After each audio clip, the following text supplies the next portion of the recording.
Alright, gonna try this one more time. This is like take three. I'm having issues with my little mic on my GoPro here. I filmed about 3 years ago a video that was, well, filmed and edited and everything, put together this big long video about Toy Story. I want to keep it to a half hour usually, but here I'm just going to post the whole thing. It's like an hour long, but there's a lot of information packed into it. So if you watch it, you're going to get a lot of stuff. It's definitely a good intro to Disney and the evil stuff behind them, behind some of these movies. My main point that I try to make is about Toy Story, because that folds in with one of my brothers and I's experience, our breakthrough experience with the mushrooms. It's directly tied to that. But I just wanted to make this little intro to let you know what's going on. It was 3 years ago. The movie itself is from like 93, so obviously that's a little dated. Some of the stuff I say in here is a little dated, but it's all correct and factual information, so that's good. If it looks a little funny, if I don't look quite like myself, that's because I had the fisheye lens on, and I totally screwed that up and did not know what I was doing as much back then. It took me forever, but this is probably the most put together video that I've ever made, so the most well edited and whatnot. It took me a long time to do. I put it up over at a church when we were there, and the Apostolic Church, the first one we went to, and it was up for a while. They liked it, and then when we left, at some point they took it down. And I'm pretty sure it was them that took it down. There was no copyright strike or anything. It had been up for a while. So anyway, it's a good resource to have, good introduction to all this stuff. So without further ado, here's the Toy Story video. Hi, my name is Mark Leake. I go to Antioch the Apostolic Church, at a church for short. My brother and I have been attending here for a little over a year now, and about a year ago we got the Holy Ghost. Since then, God's been showing us a lot of great things. My brother, actually, Sam, I would recommend, if you haven't checked out either of his podcasts, he has Eschaton, and then he also has one he does regularly on Wednesdays with Brother Woods. And he is, they're good podcasts. You should check them out. And he also has another one coming, I believe, called Think on These Things. This is a podcast that I don't know how many episodes I'm necessarily going to film of it, but it is something the Lord led me into, and I'm going to call it The Language of Movies. Now, forgive me here as I'm looking to the side, because I've got my notes here, and I'm just going to keep going off of all these different notes that I have. There is a lot to this subject. So, to break it all down right now would be difficult in one video, and honestly, I don't want to take up too much of your time, so this may be split up into two parts. We'll see. Anyways, this video is mostly for Christians and for others who wish to see more of the truth. Of course, I'm no expert at all, but God has shown me a few things, and my brother. We've spent lots of time discussing this. Now, growing up, like many other Christians, we watched a great number of movies, a lot of movies. I know a great number of families who have a tradition of, so to speak, of when they sit down for dinner, they will watch a movie with dinner, and we were no different. Our family did. My dad loved to watch movies, and we watched everything from really old Disney movies, the Apple Dumpling Gang, Pete's Dragon, things of that nature, to cartoons, to kids movies of sorts, all kinds of different kids movies that were coming out. I was born in '86, so most of the recent stuff, my personal interest is with the hand-drawn animation and not so much with the 3D animated stuff, but that's just my soapbox there. That's my 2 cents. Where I want to focus on, though, is one particular movie, Toy Story. Before we get there, I would like to explain a little bit. The language of movies.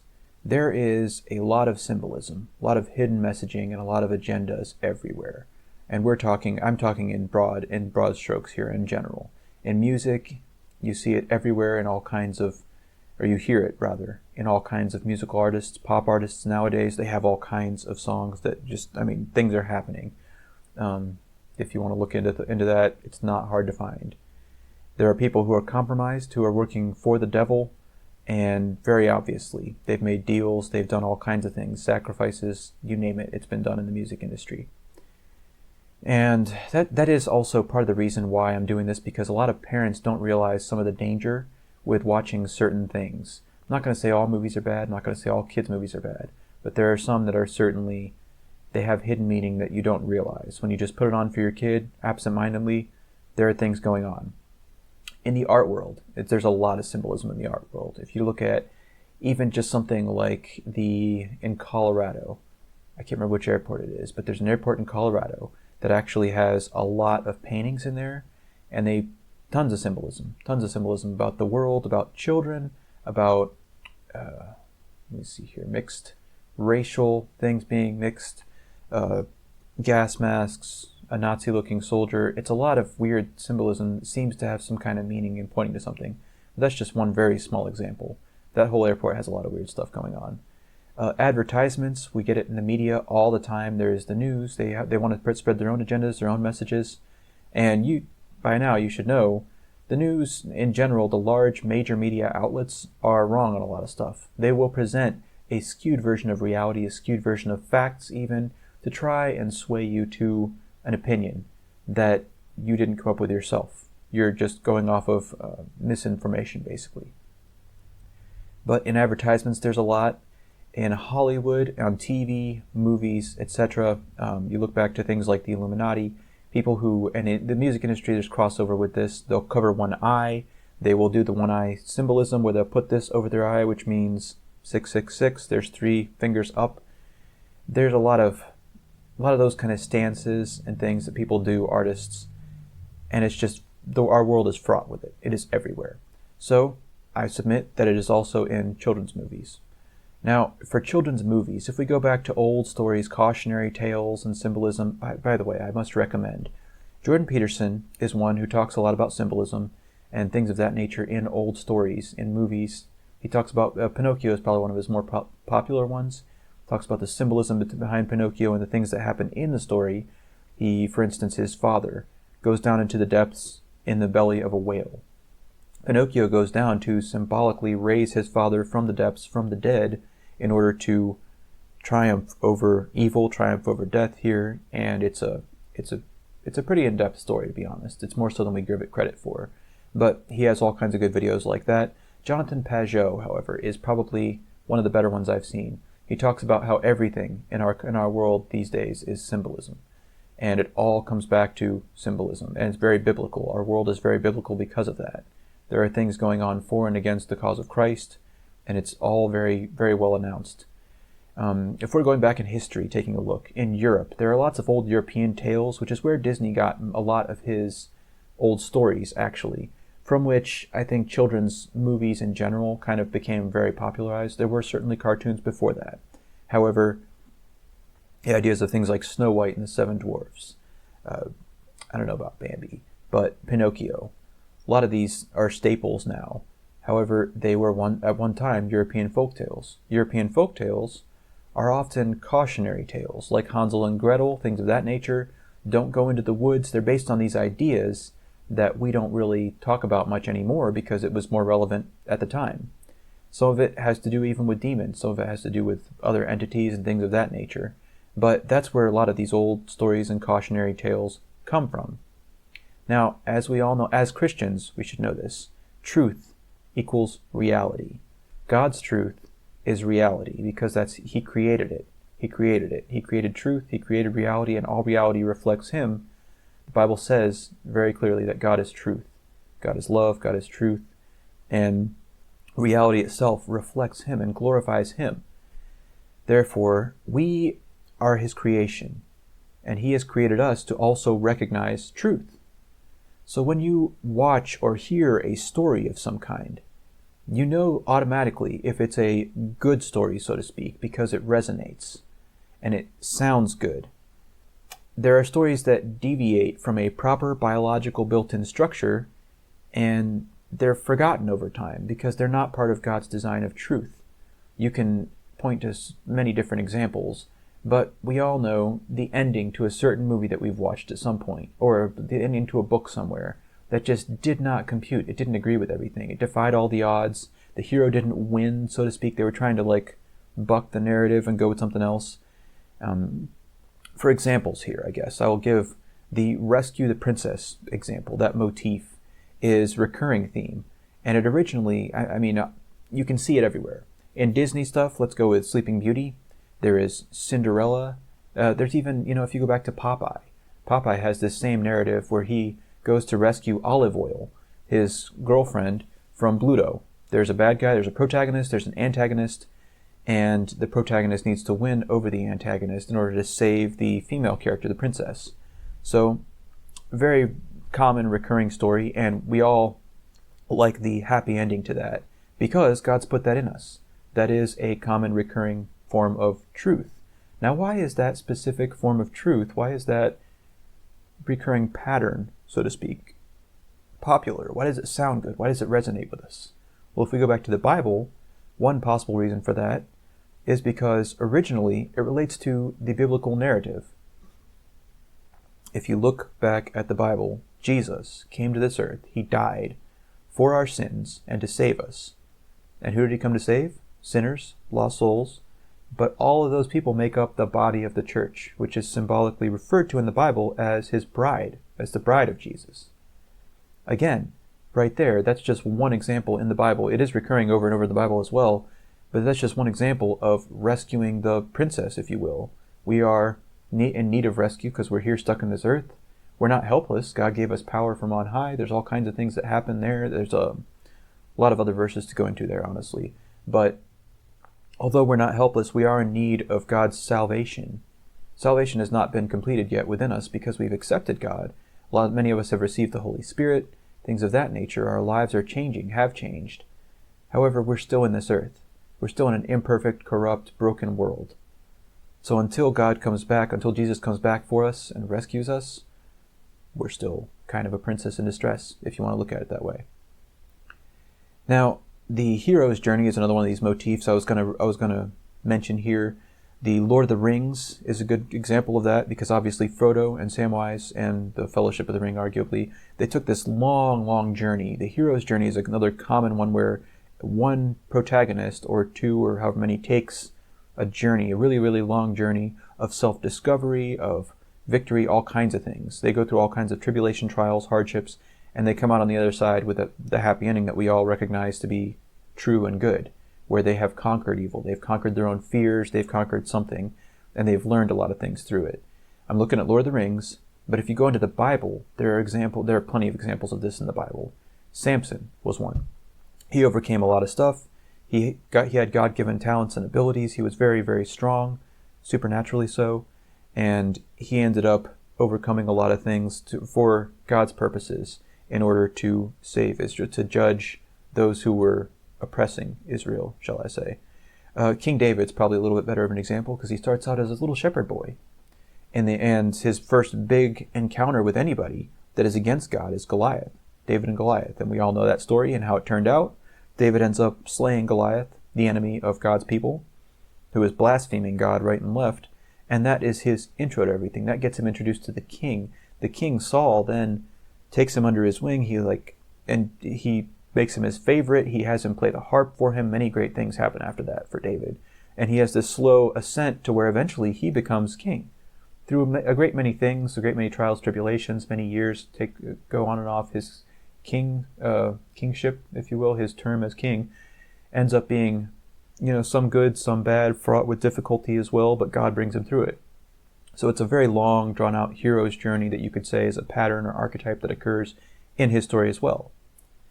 Now, as far as movies and stories going poorly, one motif, if you will, one pattern or something, a narrative rather, that is trying to be pushed forward is that of the divine feminine, of feminism, things of that nature, that's not how God created the world. It's not how He created the system. You may argue against the patriarchy, but that is how God created the world. He created men first, created them to be in charge, and He created the woman to be under and subjugated to men. It says it right in the Bible. Just as man, the head of every man is Christ. So, there is a hierarchy, but He created woman for a helpmeet. It says it in Genesis. Therefore, these other movies where they try and extol a woman as being greater than man, just naturally men are dumb, women are great, they don't do so. They're not so hot in the box office, honestly. Captain Marvel, I believe, was one that did not do so well at all. And every time they try this same one, it doesn't go well. And I'm saying this because there are people who are unsaved who are watching these movies, and it's still bombing. These people who are supposedly woke and whatever don't like these movies. There are ones like that, like Captain Marvel. There is Ghostbusters, the latest Ghostbusters. That was just a horrible movie, terrible movie. I watched it actually at one point, like over a year ago, because I was just basically wanted to see how bad it was. And it was pretty lame. If you compare it to the ones in the 80s, there are many things with the cinematography, with the action, with the punchlines. It's just, it all misses. It doesn't work so well. The exact same process goes on in the Ocean series. If you've ever seen Ocean's 11, it's exciting. It's a heist movie. If you're into that sort of thing. Then they went and redid the whole thing. They're trying to remake a lot of these as with women casts, women stars, female stars. And nothing wrong with that. Nothing wrong with female casts. However, you got to be original. Otherwise, you're just trying to usurp what's already been placed there and trying to correct, if you will, a narrative that's just society can't bear that, because we all have something in our heads that tells us this isn't really true. This is not how it would really happen. So their suspension of disbelief is then cut off. Ocean's 8 was the one they made finally after all, like 3 of those that did really terribly once again. And I could point to many other examples. That's just one of how there are certain bad or poor narratives that come along that people try and push, the woke crowd, etc., the leftists, whatever you want to call that whole thing, the libertarian, well, not libertarian, but anyways, these don't go over so well because innately we have this something inside of us that tells us it's not accurate, it's not truthful, it's not the substance of truth. Moving on though, movies and TV, they're often carefully crafted, like I was saying earlier, with lots of references, lots of symbolism to put the audience in a certain setting and a frame of mind, or to convey a message. And the latter seems to be more true as time goes on, the message thing. Each shot is painstakingly created. When you stop and you watch a movie or a TV show, those sets were made, they were created. Therefore, everything you're seeing, down to the very last detail. I mean, if you've ever, let's go to another example here real quick. If you've ever seen how they make those things on cereal boxes, the food, our pastor was just talking about it here recently. The milk that they use is actually glue. It's actually Elmer's glue. It's not real milk, but it looks good in the picture. And there are a great many other things they do to, like these, I don't know what to call them, artists that make over food for product labels, things of that nature, to make it look really, really good. But in all reality, it's nasty and it's terrible, and you would never want to eat the food because it's not really food, most of it. But it looks really good. It looks really appetizing. In that same way, even if you didn't realize it, that happens. In that same way, in TV, movies, all of that. It's all very down to the very last minute details in Peter Parker's room in Spider-Man. There are little things there that were by design placed there. Somebody had to come up with every single one of those. If there's a billboard in the background, unless the film was being filmed out in a public street somewhere and there happens to be a billboard that's an advertisement for somebody that they didn't realize was on there, they have placed it there. They have put it there. It's very purposefully done. There are no accidents. Everything in the plot, everything in the script, the background, the scenery, it's all included on purpose. And I mean auditory and visual. There are clues everywhere. Now, examples of this. Let me see here. I wrote down a few. There are sounds inserted in movies. I was looking this up here recently. They're too low. This is just one example of this, but there are sounds in some horror films that are too low to be audibly registered, but they are still heard by the audience, and they're to put the audience on edge. It's to frustrate you, your senses, your emotions, to get you feeling tense and anxious, because you can't physically hear it. You can't make out the sound with your ears, but you can physically hear the sound, and it's causing you to be anxious. It's anxiety-inducing because you're watching a supposed to be scary film. So rather than create that with the plot the proper way, they'll use some trickery like that. I don't know how many times that's happened, but I also know I used to make speakers and other things of that nature. I was looking into it a lot. Bass speakers, bass frequencies. There are actually frequencies of bass low enough to which at which there is no auditory, you can't hear it anymore. You can only feel it.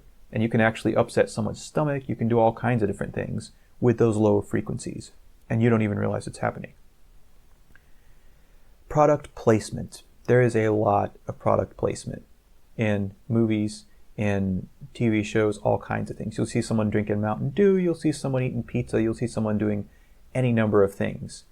and you'll see the brand or the brand of clothing they're wearing. These are all things that influence your perspective. You got to thinking about it just a little bit, or that guy looked cool in the movie and he's wearing, Skechers or whatever. I don't know. That's probably too old of a reference at this point. But product placement's another good one. Even in the way of hidden things in movies and TV, etc., you can even look back to cameo appearances. I'm going to reference here probably one of the more famous people who used to do this was Alfred Hitchcock. In all of his movies, he would have some scene where he would come walking by, either in the background, the foreground. He had lines in a few of the movies where he would talk to somebody for just a brief moment, and you didn't even realize he's the guy who made the movie.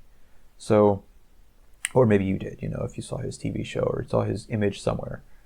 But there are all kinds of things like that get inserted as well.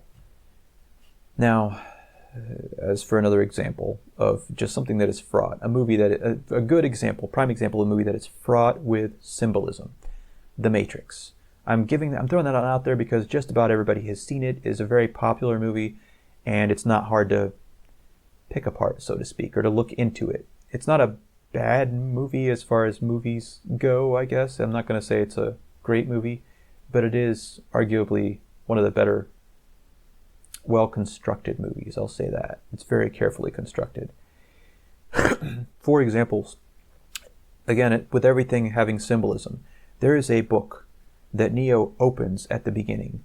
And within this book, he has it hollowed out. He's cut out all the pages inside. And he has it as a hiding spot for some, I think it's a little disc or thumb drive or something that he gives to somebody else that is technically something illegal, I guess. I don't know what it is because they never say. But the book he opens is actually called Simulacra and Simulation. Now, the actual book Simulacra and Simulation it's a real book. And I forget the author at this moment, but he talks a lot in there about simulacra and simulation, exactly what it says. He describes facts about what if this scenario in which we would already be in a simulation, or what kind of questions would you ask to find that out, or the probability of being in a simulation. Another example in movies where you want to find symbolism is Avatar. Avatar has a lot of New Age philosophy. The Na'vi, as they're so called, have a connection to Earth and all life. Collective consciousness is hinted at, the universal consciousness, if you will. It's a lot of New Age philosophy. The names of things on there are very, suggestive as well. They have hidden meaning to them. Pandora, she's a Greek goddess, meaning all endowed, all giving, and that is the name of the planet where they reside. These are just a few examples in that movie, because it's another movie that's got a lot of symbolism in it. And to be honest, it's not all that original. If you look back at Pocahontas, just watch the movie Pocahontas don't really, but the movie Pocahontas by Disney and many others have this exact same storyline, the same narrative, everything, where there is a group of military or somebody like that, government related, who come in, they find this beautiful world where there's these innocent people who are natives with the tribe, whatever the case, and they want to take it over. They want to dominate it, dominion, etc., and they want to destroy it. And the new people, or the people who are already there, they're going to wipe them out. And then there is one, usually woman, and then one usually guy from the feds or whoever, who end up becoming friends and falling in love, etc., and they want to break up the whole thing. That's a story that's gone on time and time again. So, I mean, if you've seen Pocahontas, you've seen Avatar, to be honest. Now, we've talked a bit about TV. We talked a bit about movies. But what about kids' movies? I would argue it's still there, but it's more well hidden, shall we say. Excluding this... I'm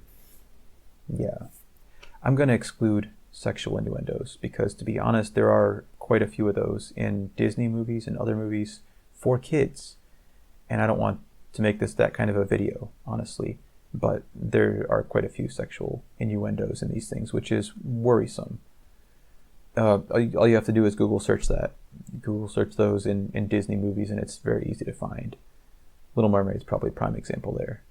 Now, speaking of kids' examples, I'm going to start with, of course, a lot of these are Disney because that's very popular stuff. A lot of the 3D animated ones are either Disney Pixar or something like that, but we'll go into that here in a minute a bit more. Anyways, I'm going to start with Monsters, Inc. If you've ever seen Monsters, Inc., you know that the monsters, they collect in the story, they collect an energy, and the energy that they run their world on, these monsters, which are not human, and they're all various different kinds of monsters, they run their world on an energy that is powered by, it's fear, basically. They go into little children's rooms, they scare these children half to death, and that's enough. That is what they fill up their energy meters on, and that they feed off of that, shall we say. They are feeding off of the fear of little children, because little children get immensely afraid of things, whereas adults may not get as afraid. And again, who do you know of? Who else have we read about in the Bible? Who else can you think of that feeds off of fear? It's demons. It's quite honestly demons. That's the only other thing that feeds off of fear. And I won't even go into all the other conspiracy stuff, the adrenochrome, etc. You can look for that up for yourself if you want to go deeper down that rabbit hole. But let's just say that by the end of the movie, these monsters, they have figured out that they can get more energy from these children if they don't scare them, but instead, if they get them to be friends, if they are okay with them and they make them laugh. So rather than scaring them and getting energy out of them, they are now basically friends with these children. They're making them laugh, and they're getting more energy out of them because the children are okay with them now. If this doesn't sound concerning to you, it really should. It really should. I mean, this is all hidden. This is all stuff that's right there in front of you. Now, we can go on to the obvious ones as well. There is Moana, it has obvious depictions of false gods and false religion, lots of New Age references as well. I mean, I don't know where to start with that one. Obviously, many of the actors and celebrities in Hollywood, if not all of them, honestly, in my belief and opinion, have sold their souls, or they have sold out in some way to the agenda over there, to whatever rituals, whatever they need to do to be part of either Illuminati or any other kind of organization behind the screens, whatever they need to do in order to get parts, to get bigger money. All the biggest actors you see are involved in things like that in some way, shape, or form. And they have done symbolism on their Twitter accounts, on their Instagrams. The internet's fraught with examples of all this. And I mean going back to the beginning. Audrey Hepburn actually has pictures of her covering one eye. I mean, there are all kinds of these. Another example would be Pocahontas. Like I said, I was talking about it earlier. New Age philosophy in there. There's a lot of similarities with Avatar. There's a living tree. There's the earth. Everything is living. There is worship, so to speak, of nature. A lot of these things. One of the more egregious examples that I saw recently is a Pixar movie called Soul. Now in Soul, this guy, it's depictions of the spirit realm and astral projection, which is this one's more obvious than it is hidden. But it's just right out there at this point. If you let your children watch Soul, you are not in God's perfect will, I can tell you that right now. If you're putting it on for them absentmindedly, because that movie is all about going into the spirit realm. Like I said, there's a hippie that goes into the spirit realm. It's teaching kids how to do this. It's teaching them that it exists and that it's just a fun place to visit because your soul is just... For one, they're recognizing that there is a soul finally, which is amazing. Our body, according to the Bible, is 3 parts. God preserve your body, your soul, and your spirit. I can't remember the exact wording of that one, but I'll put the verse up here. Anyways, we are comprised of 3 parts. We have a soul, a spirit, and a body. They're recognizing that we have at least a body and a soul, and that you can go out of your body, so to speak, to go into the astral realm, the spiritual realm, and you can float around as a soul there. But then things get a little murky, and they start describing all these weird things that happen there and take place, and that you can put one person into another person's body, and their consciousness can get switched back and forth, and all these other... It's terrible, really. It's giving kids a lot of misinformation. And when they grow older and they realize that some of this stuff is real, the soul is real, the spiritual realm and plane is real, they're going to have those kind of preconceived notions in their head. So you're doing them a disservice as a parent if you're showing them something like that. Luca. Now, in the Bible, it is against abominations, hybrids, and any kind of demonic anything that God did not create. Well, there are plenty of things that God did not create that were allowed to exist for a while. There were abominations, there were Nephilim, and hybrids of other races as well that existed that the Bible references very directly, giants, etc., and they're not humankind. They're not what God created. In Luca, there are two little boys, as they're portrayed, but they're these sea monsters. Again, these sea monsters, they're reptilian, so to speak. They're something like that. They have scales and stuff, but they're also they're not so much like fish as they are like some kind of weird lizard things. They come up on land, they disguise themselves, and you cannot tell that they are fish of a sort. They look like humans. They're disguised as humans, and again, you just have to look into it a little bit, and you'll see that this is something to be taken seriously. Demons are looking for any way in that they can find. And the best and easiest method is through our children. One of the best, because if you establish it with the children from early on, they're going to look into this stuff later in life. And it's going to continue. And this leads to witchcraft, this leads to all kinds of other things. There's many, many bad ways that this can go. Now, even, speaking of symbolism and music and all these things, I'm probably showing my age a little bit here, but even the original trailer for the Tigger movie, way back when they made the Tigger movie, it has a song in it, and it's a song about meth. I'll be honest, it's by Third Eye Blind. I used to be into them when I was in high school, but I knew what was going on. In that song, it's called Semi-Charmed to Life, and I'll probably play a clip of it here in a second. Anyone up for a little bouncing? Hiya, buddy bear. Tigger! That's T-I-double-G-R. But this song is directly, if you look up the lyrics, it is very clearly about meth. Very, very clear. Methamphetamine references. And that's not an accident. Why do they have that? Why do they have a song about methamphetamines in an advertisement for a children's movie? It's not an accident. It's all by design. But what does it mean? That's a wonderful title!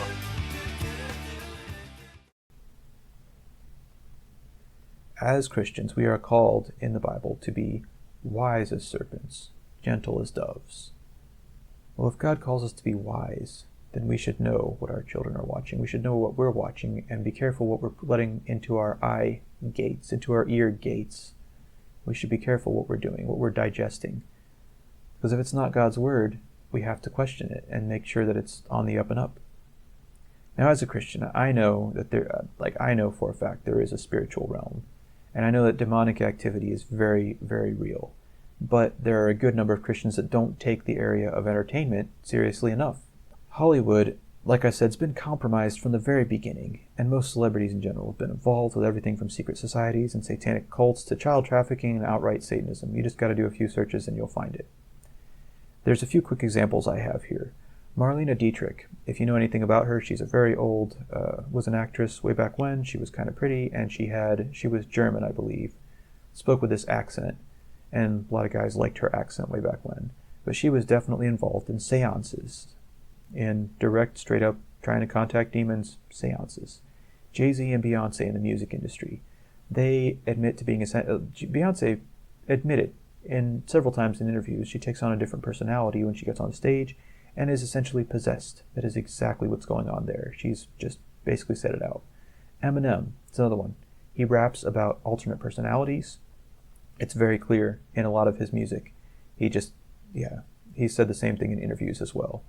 And a lot of them will talk about alternate personalities, so to speak. And what that is possession. That's not, they can't all be talking about having alternate personalities or joking about having alternate personalities. The way they talk about them and what happens because of these alternate personalities leads to their fame. Sammy Davis Jr., back in the day, he was a very outright Satanist. He admitted it many times. He was very open about it. There was no hiding it. Lady Gaga, if you know anything about her now, she went to these spirit cooking parties, which is a party where they symbolically or perhaps in secret and real. They boil a person naked, and they eat the flesh. They boil them in their own blood and in some other things, I think, and they eat the flesh. It's like a sacrificial, something kind of weird party. It's like a witch party. And there's a woman who is named, let me see here, Marina Abramovich. Marina Abramovich. And if you look her up, she is a straight up witch. She is into Satanism. She's into the occult like crazy. And there are many, many celebrities who have rubbed elbows with her, but Lady Gaga is one of the big ones. Now the kids, even to take something recent here, if you've ever watched Stranger Things, it's an interesting show. I got into it for a couple seasons, to be honest, but then they started going a little more woke, and I just couldn't take it anymore. But if you look at the kids from Stranger Things who are acting, child actors, and you look at their, let me see here, there's a guy named Josh Sparrow. You look him up on YouTube or Pinterest, and he shows all kinds of these pictures. That's all he does, is goes and finds pictures on Instagram, on Twitter, of celebrities doing the one-eye symbolism, doing the poses of the Uttar Buddhi Mudra or something like that. There is the pose with the, like I said, with the over the eye with the 666. There are other things they include in their pictures. Checkerboard patterns is one of them. There are many, many references to things like Freemasonry, Illuminati, and it's fraught. It's all over the place. But Josh Sparrow, look him up and you will find all the examples you ever needed on just about any celebrity you wanted to find, especially on his Pinterest. He's got a ton. But anyway, those kids, going back to the kids from Stranger Things, the child actors, there are a ton of pictures of them making devil horns in pictures, having, doing all those poses I was just talking about, having a checkerboard jackets on, things of that nature. Their t-shirts, one of them had a t-shirt with a pentagram on it, and I think it was bloody, or I can't remember. But it was a pentagram on his t-shirt, straight up. I mean, it's not even hidden. Now, it is necessary to use great caution in what we choose to watch and to listen to in this video. What I want to focus on is a somewhat shortened breakdown of a prime example. I mean, a prime example. That is Toy Story. Now let me break this down from the beginning here. This is shortened because there's a lot more to this than I even put in here. Toy Story was made in 1995. It was the first of a lot. There's a lot of types of movies. It was the first big, successful, I would say, blockbuster 3D animated movie for children. And it was very, very successful. It's seemingly innocent until you take a second look. Now, my brother and I just noticed a few things before, and we began to make a list and look into the background and development of this iconic children's movie. It seems good on the surface, of course. You watch the story, and it seems pretty simple. To start, though, we have to go back a little farther. Walt Disney, who made this movie to begin with? Walt Disney, the company, collaborated with Pixar, which was a brand new company at the time. That company was formed by Steve Jobs. It was funded by Steve Jobs, and there was a guy named Edwin Catmull whom he put in charge of it. He did this because Edwin Catmull, back in the 60s or 70s, somewhere in there, he was a sort of a forefront pioneer in 3D design, and he did a few projects that caught the eye and attention of a good number of people. But he wanted somebody who could bring this into the limelight, so to speak. He could bring this into the public eye, and it would be really popular, and he could make it popular. So he funded it. Steve Jobs funded it, put Edwin Catmull in charge, and called it Pixar. And he pretty much had a hand in a lot of stuff that went on there, especially at the beginning. Catmull, again, good at thinking outside the box due to his long-time 3D design dreams. That was his dream, was to make a children's movie like that. He was a good candidate to help start and develop Pixar. And as far as I can tell, there was not a whole lot wrong with Edwin Catmull. There is not. He doesn't seem like a horrible person, just seems like somebody who's good at his job. Steve Jobs, however, is much more complicated. Before he started Apple, he worked on it back in the 70s, 1974 to be exact. And again, you have to search a little bit to find this stuff, because I think he scrubbed the internet of a lot of it, trying to get rid of it, the information. But you can still find it. I'm going to post a few things on here. He worked at a place. He dropped out of college, and there was a guy he met there who was kind of into psychedelics and things. He dropped out of college, and this guy had a farm that was left to him, some property that was, I think, part of his inheritance. So in 1974, he called it All One Farm, and Steve Jobs himself went and would stay on that farm with him. And he had his own, actually, converted chicken coop at one point that he just stayed in.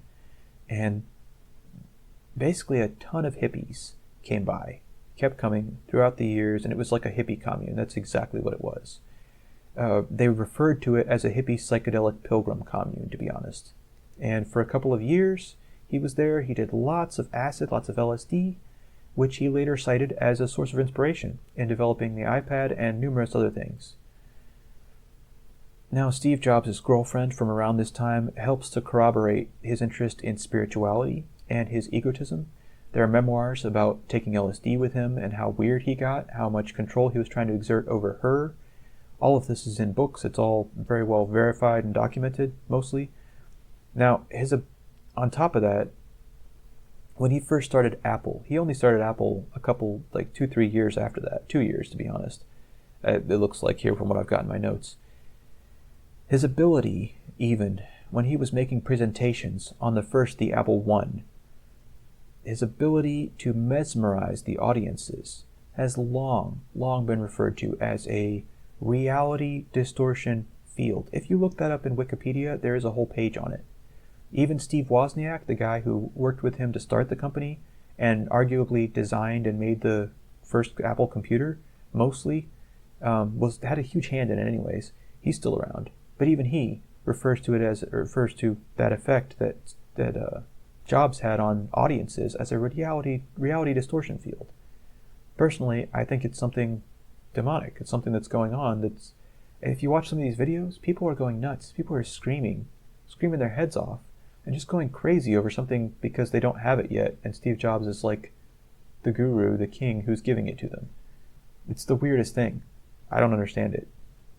I didn't understand it when it was happening, and I don't understand it now. But, that's a little beyond me.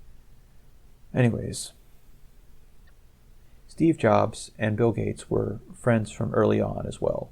I don't know if you knew that, but in a CNN interview, I'm going to post a clip of it here, Gates himself referred to himself as a minor wizard and talked about Steve Jobs casting spells, so to speak, on employees and audiences. Do you think there are leadership rules, principles? Because I sometimes wonder, if you were to ask somebody what's a good way to run a company, they would probably put down a list of 10 things, and Steve Jobs would have violated all 10 of those in the way or at least a vast majority of those in the way he ran Apple. And yet, it's the largest company in the world today. Is it just too specific or varied for there to be general lessons? Well, Steve, that's a good example of don't do this at home.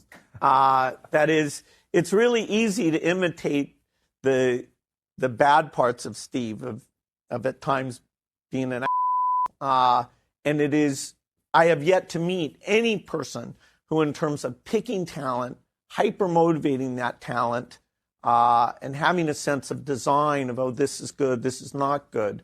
So he brought some incredibly positive things along with that toughness. And I always said that I was like a minor wizard because he would be casting spells and I would see people mesmerized. But because I'm a minor wizard, the spells don't work on me. I could not cast those spells. But I'd see them and I would say, hey, wait, don't.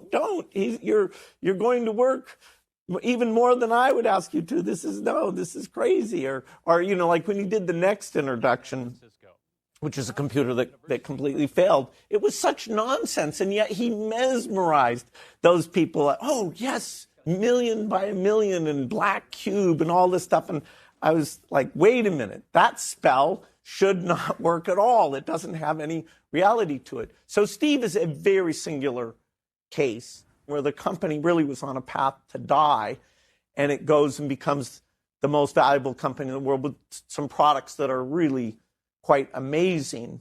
That there aren't going to be many stories like that.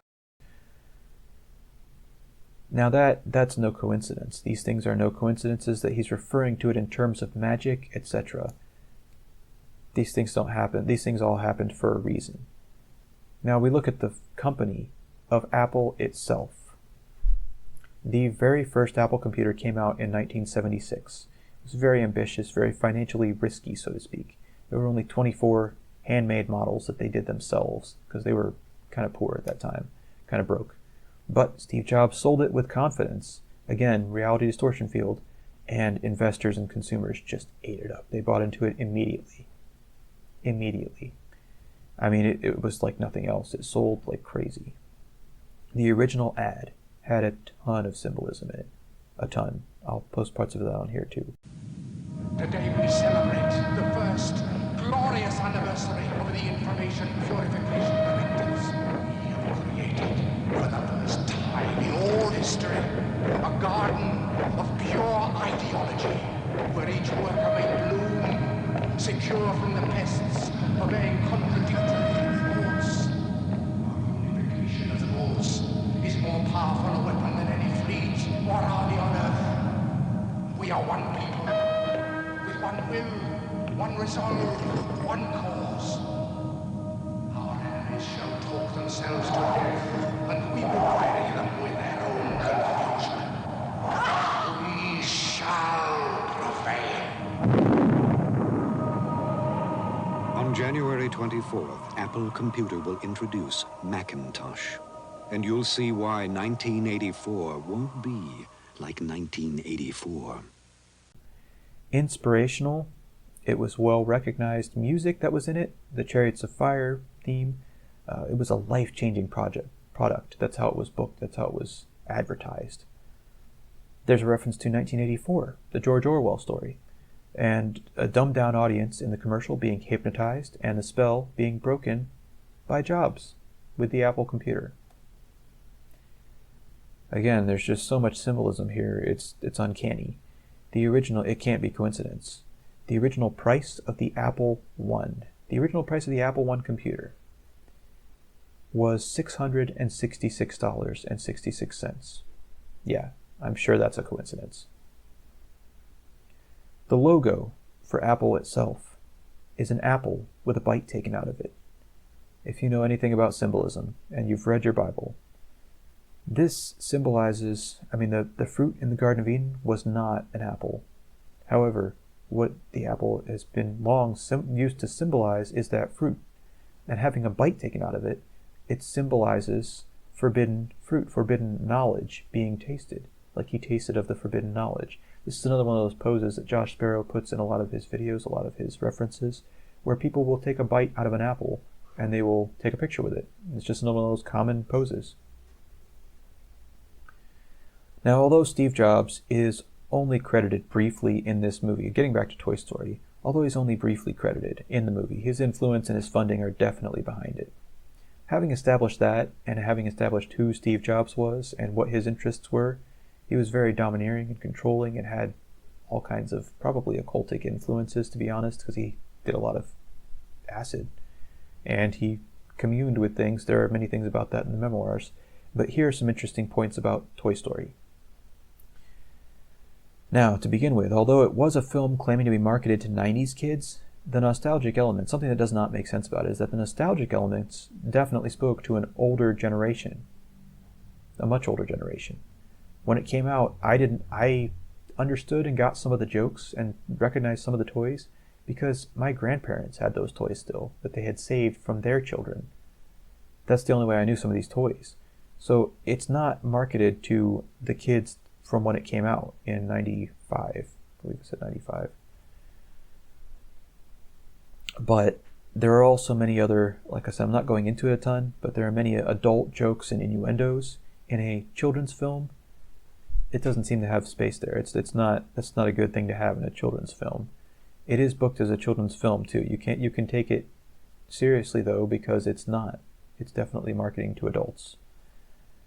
Now Andy, he is the owner, shall we say, or sort of a godlike figure to the toys. I say this because they all look to him for attention. His attention is something to be craved. He writes his name on the bottom of their feet, and Woody relishes. He loves being his favorite and being in charge until Buzz, who believes he is from space and protecting the galaxy comes along. If you're looking at the symbolism there, it sounds to me an awful lot. I mean, I'll go over it at the end, I guess, but see if you can tell where this is going. Throughout the story, Woody talks down to Buzz, and he tries to convince him he isn't special, that he's not from the stars, he's not from space, he's not sent from above. Woody subtly hatches and executes a plan to get rid of Buzz. He tries to get rid of him right off the bat.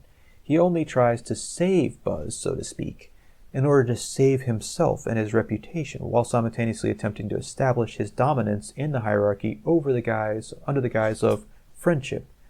Without Buzz, he's not getting back into the house because the rest of the toys have condemned him for what they found out that he did in getting rid of Buzz in the first place. But, again, he's trying to save him to save himself. And like I said, the dominance hierarchy, he's trying to brainwash Buzz, for lack of a better way to say it, into thinking that he's not special. And then once he's on his level, then he can establish a friendship and continue to manipulate Buzz, as he does with everybody else in the story, for his own interests. The climactic scene, the biggest tell-all scene in the movie, comes when Buzz, he's convinced he can fly. He's in Sid's house, where they have finally made it through their long journey. He attempts to jump off of the second-story stair landing, and he falls. He jumps, there's inspirational music, he thinks he can fly, and he falls, and he cannot fly. And he breaks his arm. His arm actually just breaks off. And it's like a big, big awakening for him, that he has to go through this whole awakening and finding out that he's not special, that he's not who he thought he was. The protagonists in it are both Woody and Buzz, which is odd, because you'd think from the way they're playing it up, the way the story is going, that there would be only one protagonist, but it's both of them. Woody, as we've seen, is manipulative from the start, and by the end of the movie, he hasn't learned anything. This is why something always sat wrong with me, sort of. Not like horribly wrong, but I knew something was wrong with this movie, because whenever I watched it, I understood that the ending didn't make sense. It was just kind of silly, but it didn't really make sense. It wasn't a happy ending, and it's disguised cleverly, but it wasn't a happy ending like the prince rescues the princess, and then, all is well, and they start a new kingdom or something like that. This is like they both win, so to speak.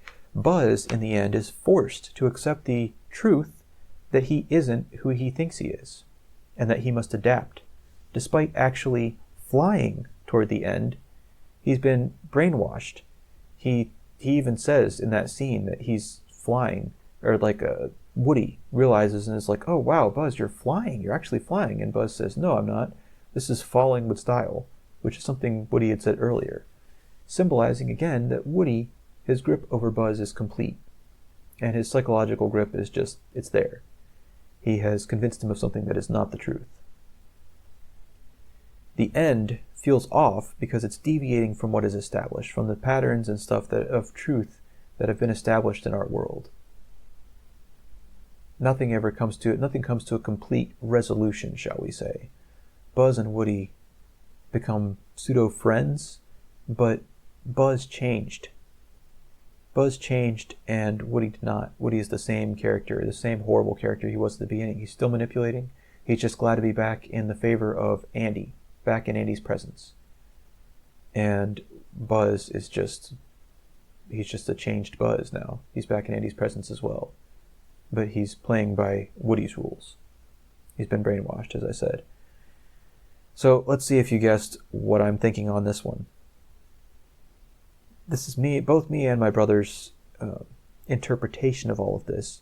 We had an experience about a year ago, actually over a year ago now, where we watched Toy Story, and both of us just looked at each other, and my brother ended up watching the whole thing, and he said in that moment he could feel the negative spiritual tension in that moment when Buzz jumps off the stairs and falls. Because it's like he's somebody special, sent from above, sent from the stars, jumps off, and then he falls. He's not special. That's because this is a retelling it's something like a skewed retelling of Satan's fall from grace in the Bible from Satan's perspective. Think about it. How would the devil want this to look? How would he tell it if this was his story? Woody symbolizes Satan and how he wishes things would have played out. So in the end, that's how I see that story going. If you really stop and break down all the elements, I've only gone into a little bit of it here. There is a lot more to that movie. And so many references and so many adult jokes. And you look at all the celebrities that are in it too. They really played it up. They wanted it to be a success. They wanted it to be a big success, as a matter of fact. And it was. You put together all those elements I've just been talking about, and that movie is influencing you. That movie is influencing anybody who watches it in a way that's so subtle and so crafty that you're not aware of it. That's the biggest example that I'm going to go into here, but it's a good thing to keep in mind, because that bears out for many other movies. I just touched on a few. Like I said, I may go into some more movies after this. I may continue this series, but I wanted to start at least with that because it is one of the most obvious examples I can think of. And it's something, like I said, the Lord has shown us, and we've been thinking about it and talking about it a lot. And I kept saying, you know what, we need to just put this out there for anybody, because the more we looked it up online many times, and there was one article at one point, only one in all of the internet that we could find, that even talked about this a little bit. And now it's gone. I think we may have found it again at one point, but there's not much information on this kind of stuff out there. The best you'll get is, Josh Sparrow or somebody like that talking about the celebrities, talking about other people, and you have to piece it all together for yourself. But that's what we should be doing as Christians, and as Christian parents, we have a large responsibility. I'm not a parent, but if I ever have a kid, I'm going to be careful what they watch. There are many messages going out right now that are not good at all, not godly, not honoring to God. Anyway, I hope this has been somewhat helpful to somebody, and I pray that God would enlighten you, open your eyes, and help you all to see this, if you have not already. May God bless you and guide you. May the Holy Spirit be your guide in all things. In Jesus' name. Have a good day, and that's where I'll wrap this up.